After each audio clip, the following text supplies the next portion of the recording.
బట్టతలతో బాధపడుతున్నారా? ఆధునితనమైన పద్ధతిలో hair transplantation చేయబడును. Face clinic, Hyderabad. నమస్కారం జగదీష్ సార్. నమస్తే సార్, ఈ రోజుల్లో చూస్తే స్టూడెంట్ విషయంలో కోర్స్ ఏది తీసుకోవాలి అనేది క్లారిటీ లేకుండా పోతుంది. అలాగే కోర్స్ అంతా అయిపోయిన తర్వాత కెరీర్ విషయంలో అంటే ఏ జాబ్ చూస్ చేసుకోవాలి, నాకు ఏది కరెక్ట్ అవుతుంది, ఎలా వెళ్ళాలి, నేను ఏదైతే తొందరగా సెటిల్ అవుతాను అనే దాని విషయంలో కూడా క్లారిటీ లేకుండా పోతుంది. ఈ క్లారిటీ అనేది యూత్ విషయంలో ఎందుకని మిస్ అవుతుంది? వాళ్ళు క్లారిటీగా మెయింటైన్ చేసి వాళ్ళ లైఫ్లో సక్సెస్ అవ్వాలంటే ఏం చేయాలి, ఎలా ఉండాలి? సో చాలా మంచి క్వశ్చన్. ఇప్పుడు యూత్లో చాలా మందికి ప్రాబ్లం ఉండేదే క్లారిటీ. దానికి వన్ ఆఫ్ ద రీజన్ వచ్చి ఎక్కువ ఆప్షన్స్ ఉండడం. సో మీరు చూసి ఉండొచ్చు, చాలా మంది ఇంజనీరింగ్ చేసి ఉంటారు. మేమంతా ఫ్రెండ్స్ అంతా కలిసి ఇంజనీరింగ్ చేస్తాం, జాబ్ దొరుకుతుంది.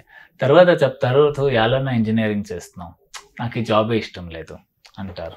సో అక్కడ ఆ క్లారిటీ లేకుండా జస్ట్ ఏదో వాళ్ళు వీళ్ళు చెప్పరి అని వెళ్ళిపోతారు. కానీ క్లారిటీ రావాలి అంటే ఫస్ట్ థింగ్ ఏమంటే వాళ్ళు ఏమి కావాలి అనుకోండి, డెస్టినేషన్ తెలిసి ఉండాలి. ఓకే, ఇప్పుడు నేను బెంగళూరు టు హైదరాబాద్ జర్నీ చేయాలంటే నా డెస్టినేషన్ హైదరాబాద్ అని ఫిక్స్ అవ్వాలి. అది కన్ఫర్మ్ నాకు హైదరాబాదే కావాలి అంటే నేను ఆ రూట్లో రావాలి. నాకు ಯಾವುದೋ ఒక సిటీ వస్తే చాలు అన్నప్పుడు హైదరాబాద్ నాకు బోర్ అవుతుంది. అప్పుడు ముంబై బాగుంటుంది అనుకుంటుంది, ముంబైకి పోతే అది బోర్ అనిపిస్తుంది, తిరిగా కోల్కతాకి పోతాను, అట్లా అవుతా ఉంటుంది. సో చాలా మందికి క్లారిటీ మిస్ అయ్యేది ఏమంటే వాళ్ళకి గోల్ అనేది ఉండాలి. ఓకే, ఆ గోల్ అచీవ్ చేశాక వాళ్ళ లైఫ్ ఎలా ఉంటుంది అని తెలిసి ఉండాలి. అందుకే నేను ఎప్పుడు చెప్తా ఉంటాను, ఇప్పుడు మీరు ఫిలం ఇండస్ట్రీకి పోవాలంటే ఫిలం ఇండస్ట్రీతో ఉండండి, అక్కడే ఏదైనా పని చేయండి, ప్రాబ్లం లేదు. ఫర్ ఎగ్జాంపుల్ రవితేజ గారు వాళ్ళు హీరో కావాలి అని వాళ్ళ కళ, వాళ్ళు అక్కడ ఉండే సాఫ్ట్వేర్ జాబ్ చేస్తూ ఉండింటే ఫిలం హీరో అవుతా ఉంటారా? సో చాలా మంది చేసేది ఇది. నాకు ఎప్పుడో రాజమౌళి గారు నాకు ఛాన్స్ ఇస్తారు అని ఊహించుకొని సాఫ్ట్వేర్ జాబ్ చేస్తూ ఉంటారు. అక్కడ ఏముంది అని తెలుసుకునేదే లేదు కదా, నేనేం ప్రిపేర్ కావాలా ఏమి అని తెలుసలే. సో ఇది ఒక రీజన్. ఇంకొకటి ఏమంటే త్వరగా వాళ్ళకి ఏది చేస్తూ ఉంటారో బోర్ అయిపోతుంది. ఎందుకంటే ఆ ప్రాసెస్ని వాళ్ళు ఎంజాయ్ చేయలేకపోవడం. పేరెంట్స్ చెప్పరు కాబట్టి ಅಥವಾ ఇంకెవరికో కంపేర్ చేసుకొని ఆ కెరియర్ చూస్ చేసి ఉంటారు, కానీ వాళ్ళకి అది ఇష్టం ఉండలే. సో ఫస్ట్ థింగ్ ఏదో ఒక డిసిషన్ తీసుకునే ముందు ఎంతమంది వావ్ అంటారు అనే దానికంటే నీ హార్ట్ ఏం చెప్తా ఉంది దాన్ని వినాలి. ఓకే, అది విన్నప్పుడే యాక్చువల్గా క్లారిటీ వచ్చేది. సో క్లారిటీ వచ్చాక డెస్టినేషన్ ఫిక్స్ చేసుకోవాలి. డెస్టినేషన్ ఫిక్స్ చేసుకొని మళ్ళీ క్లారిటీ కోసం ఎదిగితే అయ్యలేదు. ఎందుకంటే ಯಾವುದೇ ఒక జర్నీలో మనం ఏం చేస్తాము, స్టార్టింగ్లో వచ్చే హర్డల్స్ని ఇదైపోతుంది. సో అలా చేసేకపోయినప్పుడు ఏమవుతుంది, వాళ్ళకి త్వరగా బోర్ అయిపోతుంది. సో క్లారిటీ కావాలంటే గోల్ సెట్టింగ్ అనేది చాలా చాలా ఇంపార్టెంట్. ఆ గోల్ సెట్టింగ్ అయినంత వాళ్ళు బిఫోర్ 10th స్టాండర్డ్ చేసుకుంటే బెటర్.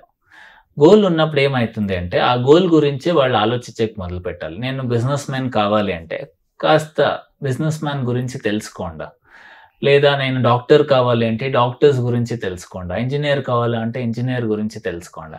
తర్వాత ఆ ఇండస్ట్రీ నెక్స్ట్ 5-10 yearsలో ఎలా ఉంటుంది, అంతా సాఫ్ట్వేర్ ఇంజనీర్సే అయిపోతే ఎట్లుంటుంది, అయ్యలేదు కదా. సో ఇవన్నీ ఆలోచించి ఆ డిసిషన్ తీసుకోవడం చాలా చాలా ఇంపార్టెంట్. అదొకటి.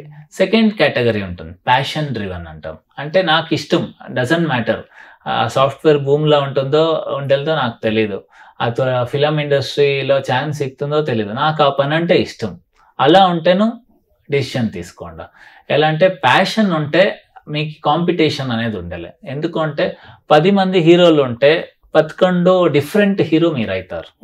అట్లా ప్యాషన్ డ్రివన్ ఉంటే.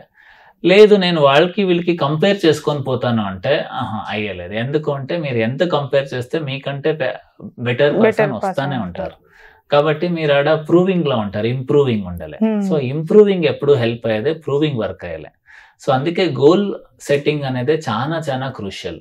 ఓకే, ఎప్పుడు అంటే సక్సెస్ 2 సార్లు అవుతుంది. ఒకటి మైండ్లో, రెండోది రియాలిటీగా.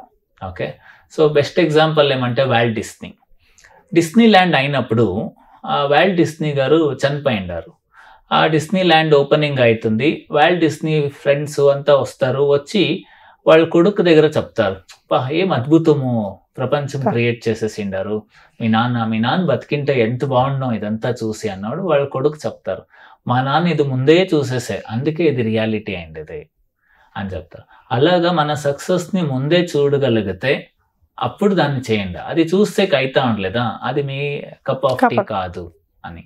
సో ఎప్పుడే కానీ సక్సెస్ని ఊహించుకోవాలి, అప్పుడే అది మనకి కళ్ళకి కనిపిస్తుంది. ఆ జర్నీ బాగుంది అంటే మాత్రమే ముందుకు పోండా, లేకపోతే వద్దు.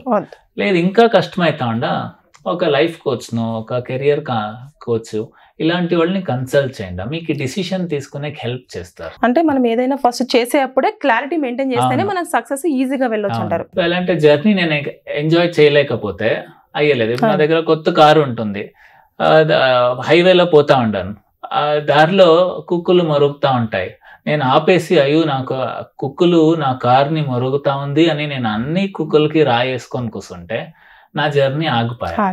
చాలా మంది డిస్టర్బెన్స్ ఉంటుంది. అదే నా కార్ నాకు ఇష్టం, ఆ జర్నీ నాకు ఇష్టం, కుక్కలన్నా మరుగుని ఏమైనా కానీ ఆరాంగా నేను డ్రైవ్ చేసుకొని పోతా ఉంటాను అంటే అప్పుడు ఈజీగా ఉంటుంది. సో అలాంటి కెరియర్ ఉన్నప్పుడే బాగుండేది. ఆ కెరియర్ ఎట్లా తీసుకోవాలా, ఏం చేయాలి అనేది క్లారిటీ ఉండాలి. కాబట్టి ఫస్ట్ రియలైజ్ చేసుకోండి, సాఫ్ట్వేర్ జాబ్ బాగుంటుందా నాకు, నేను ఆ ప్రాసెస్ని ఎంజాయ్ చేయగలనా, లేదు అయ్యలేదంటే వద్దు చేయదంట. తర్వాత దాంట్లో సక్సెస్ రాకపోని స్టిల్ నేను ఎంజాయ్ చేయగలనా, అయినా కానీ నేను ఎంజాయ్ చేయగలను అంటే ఖచ్చితంగా ఆ కెరియర్ మీకు మంచి రిజల్ట్స్ ఇస్తుంది. ఇప్పుడు సచిన్ టెండూల్కర్ మ్యాచ్ ఓడిపోని ఇండియా విన్ కానీ ఓడిపోని ఏమీ డిస్టర్బ్ అయ్యలే, కానీ ఏమంటే ఆ బ్యాటింగ్ చేసేటాడు హీ ఎంజాయ్స్ బ్యాటింగ్ అంతే, అర్థమైనా. సో ఆ బ్యాటింగ్ ఎంజాయ్ చేస్తూ చేస్తూ అతనికి ఏం కావాలి అన్ని చేసుకునే. సో అన్ని సక్సెస్ఫుల్ పీపుల్ ప్రాసెస్ని ఎంజాయ్ చేస్తారు. సో ప్రాసెస్ని ఎంజాయ్ చేయని ప్రొఫెషన్ని చూస్ చేయదండ. ఓకే, సో డాక్టర్ కావాలి, నేను నలుగురు నన్ను డాక్టర్గా గౌరవిస్తారు, కానీ నేను డాక్టర్గా నేను ఎంజాయ్ చేస్తాను, ఏం యూస్లే. సో అలాగా మనము ఆ ప్రాసెస్ని ఎంజాయ్ చేస్తూ ఉండమా లేదా అనే దాని గురించి క్లారిటీ తీసుకొని అప్పుడు డిసిషన్ తీసుకొని గోల్ సెట్ చేసుకున్నప్పుడు అప్పుడు చాలా హెల్ప్ అవుతుంది. సో అట్లా ఇప్పుడు యూత్కి చాలా హెల్ప్ అయ్యేది ఏమంటే ఆ క్లారిటీ. సో ఇక్కడ వన్ లాస్ట్ థింగ్ ఏమంటే హైలైట్ మోడ్ అంటాం. For example India Pakistan match నడుస్తూ ఉంది, India Pakistan world cup finals అనుకుందాము. 501 50 ఓవర్స్లో 501 రన్స్ తీయాల ఇండియా. పాకిస్తాన్ 501 రన్స్ ఆల్రెడీ తీసింది. ఇప్పుడు ఇండియా వరల్డ్ కప్ గెలవాలి అంటే 501 రన్ 501 or 2 రన్స్ తీయాలి. ఓకే, ఇప్పుడు మ్యాచ్ చూస్తూ ఉంటారు. ఫస్ట్ ఓవర్లోనే Virat Kohli, Rohit Sharma main 4 batsmen out అవుతారు. ఎలా ఉంటుంది చూసేకే? టెన్షన్ గా ఉంటుంది, ఫుల్ టెన్షన్ ఉంటుంది. ఇంకొక ఇన్సిడెంట్, మీరు లైవ్ మ్యాచ్ మిస్ అయిండారు చూసేకే, హైలైట్స్ చూస్తూ ఉంటారు, కానీ మీకు ఆల్రెడీ తెలుసు ఇండియా గెలిచిపోయింది అని, హైలైట్స్ మాత్రం చూస్తూ ఉంటారు. సేమ్ స్కోరు, ఫస్ట్ ఓవర్లోనే 4 బ్యాట్స్మెన్ అవుట్ అవుతారు, హైలైట్స్ చూసేతాడు, మీకు ఏమైనా టెన్షన్ ఉంటుందా? ఆల్రెడీ ఇండియా గెలిచింది, ఎలా గెలుస్తుంది అనే క్యూరియాసిటీ ఉంటుంది. దీన్నే హైలైట్ మోడ్ అనేది. ఇలా మన సక్సెస్ ఆల్రెడీ డిసైడ్ అయిపోవాలా, నేను గెలవడం ఖచ్చితం కన్ఫర్మ్, కానీ ఎలా గెలుస్తాను అనే మాత్రం క్యూరియాసిటీ ఉంది అన్నప్పుడు అప్పుడు జర్నీ బాగుంటుంది. సో మనకి ఏదే ప్రొఫెషన్ లో మనకి గెలవడం అనేది నమ్మకం లేకపోతే ఆ ప్రొఫెషన్ లో కంటిన్యూ చేయాలి. సో అందుకే ఇది యంగ్స్టర్ గా ఉన్నప్పుడే కాలేజ్ డేస్ లోనే ఓకే ఈ ప్రొఫెషన్ అయితే నేను ఖచ్చితంగా గెలుస్తాను అంటే తర్వాత you can find the route map. అలా చేసినప్పుడు ఖచ్చితంగా హెల్ప్ అవుతుంది. సో క్లారిటీ లేకపోతే ఎక్కువ కన్ఫ్యూజన్స్ చాలా ప్రాబ్లమ్స్ క్రియేట్ చేస్తా ఉంటాయి. Right, thank you sir. Thank you. Suman టీవీలో మీ పర్సనల్ అండ్ బిజినెస్ ప్రమోషన్స్ కోసం కింది నెంబర్కి కాంటాక్ట్ చేయండి.